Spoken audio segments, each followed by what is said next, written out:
आपका मेरे इस चैनल में हार्दिक स्वागत है, अभिनंदन है। मैं आज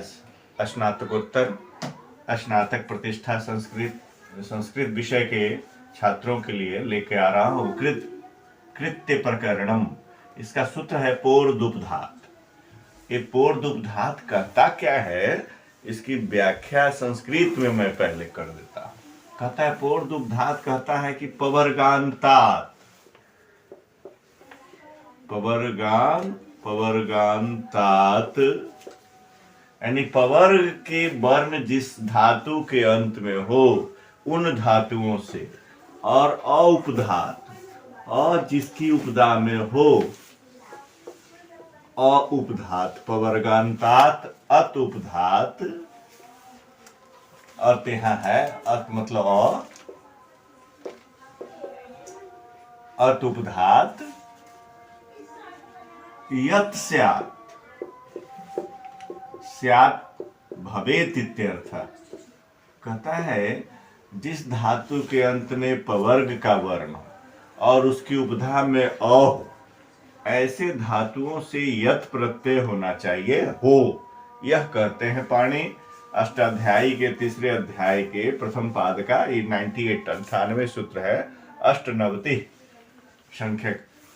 संख्या का सूत्र है यह पोर्दुपधात। समझ गए? यह कहता है, आगे लिखा है, इसकी वृत्ति देखिएगा तो लिखा होगा नियतो अपवादः। इसका मतलब हुआ कि यह जो सूत्र है यत् प्रत्यय का विधान करता है, यह न्यत का अपवादक है।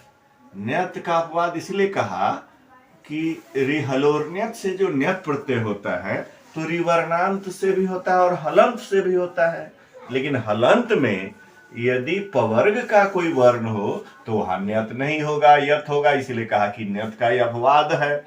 यह सूत्र न्यत प्रत्यय का अपवाद है। इसे बनने वाले शब्द होते हैं, जैसे देखिएगा सप्यम, शप धातु है इसमें, लभ्यम लभ धातु है। इसके बाद देखिएगा क्षम्यम, क्षमा के योग्य, गम्यम जाने योग्य। तो ये देखिएगा, इस जैसे कि मान लीजिए पहला मैं लेता हूं सप्यम, तो इसमें सप धातु से यत् प्रत्यय लगता है। सप धातु में देखिए पवर का वर्ण है, पवर्गांतात, पवर का वर्ण है प प फ ब भ म प है, ऐसे यत् प्रत्यय लग गया। अब यत् प्रत्यय में क्या है, त का लोप हो गया तो य बचता है। तो इसको देखिएगा तो होगा सप जोड़ य, और इसकी उपधा में अ भी है। देख लीजिए उपधा की परिभाषा क्या है, तो अलो अंत्यात पूर्व उपधा। अल माने वर्ण होता है, अंतिम वर्ण से पूर्व जो है उसी की उपधा संज्ञा होती है। अंतिम वर्ण है प, इससे पूर्व है अ, यही अ उपधा हुई। तो अ उपधात अत उपधात मतलब जिस धातु के अंत में पवर का वर्ण हो और उसकी उपधा में अ हो उसे यत् प्रत्यय हो। तो यत् प्रत्यय हुआ। यत् में त का लोप हो जाता है, अनुबंध है। इसका लोप होता है किससे, आप जानते होंगे, हलंत में एक सूत्र है, उसे उपधा का अंतिम वर्ण हलंत का लोप हो जाता है। सप जोड़ य बना। अब इसे शब्द बन गया सप्य। प्रथमा एक वचन में इसे सु प्रत्यय आया, सु का अम आदेश होकर के सप्यम बना। सप्य सु सप्य अम, सप्यम। सप्यम का अर्थ हुआ साप के योग्य, यानी साप देने, साप के योग्य। साप अभिशाप होता है ना, साप के योग्य सप्यम। नपुंसक शब्द बन गया। इसी तरह से लभ्यम बनेगा, लभ धातु है। यहां भी देखिए लभ धातु से यत् प्रत्यय लग गया। इस सूत्र से पोर्दुपधात से यहाँ यत् प्रत्यय लगता है। लभ धातु में भ है, पवर का वर्ण है, और इसकी उपधा में अ भी है, ल में अ है। तो लभ यत् में त का लोप हो गया, अनुबंध लोप होता है, तो बच गया लभ जोड़ य। अब लभ्य बना। ऐसी स्थिति में प्रथम एक वचन में सु आई, सु का अम आदेश हो गया। बन गया लभ्यम, मतलब प्राप्त करने योग्य। ठीक है। इसी प्रकार गम्यम क्षम्यम बना देंगे, क्षम धातु से यत प्रत्यय ल करके क्षम्यम, गम धातु से यत प्रत्यय ल करके गम्यम बनेगा। ठीक है। क्षम धातु है, उसे यत प्रत्यय लगा। पूछेगा आपसे कि यह यत प्रत्यय किस सूत्र से लगा, तो आप कहेंगे पोर्दुब्धात से। यह पोर्दुब्धात कहता क्या है, तो कहा कि ऐसी धातुएं जिनके अंत में पवर्ग का वर्ण हो और उपधा में अ हो, उन धातुओं से योग्यता अर्थ में यत प्रत्यय लगता है। योग्य अर्थ का निर्माण कर रहा है, देखते हैं ना, योग्य अर्थ में न्यत भी होता है योग्य अर्थ में, और यत भी होता है।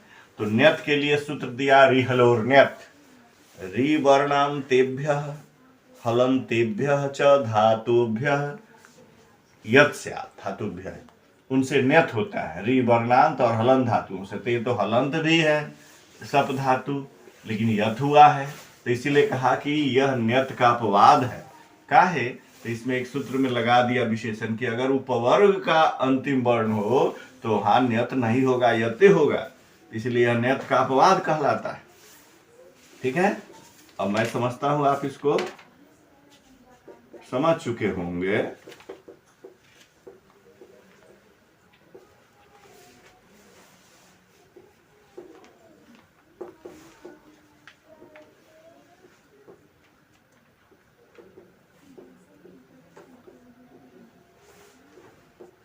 ठीक है। तो पोर्दुब्धात सूत्र, इसकी व्याख्या कोई भी पूछेगा तो आप लिख देंगे कि पवर्गांत, पवर्ग जिन धातुओं के, इसको लिख सकते हैं कि जिन धातुओं के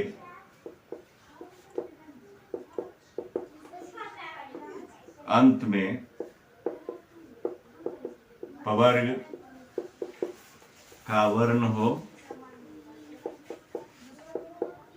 और उपधा में अ हो, उनसे योग्य अर्थ में, योग्यता अर्थ में यत प्रत्यय होता है।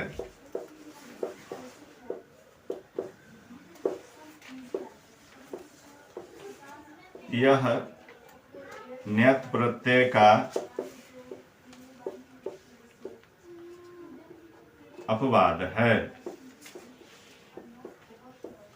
उदाहरण के लिए आप सप्यम, लभ्यम, गम्यम, क्षम्यम, क्षमा के योग्य, जाने योग्य, साप देने योग्य, साप के योग्य, प्राप्त करने योग्य, इतने उदाहरण आप दे सकते हैं। सब यत प्रत्यय लगा हुआ है। यहीं पर मैं अपनी वाणी को विराम देता हूं। धन्यवाद।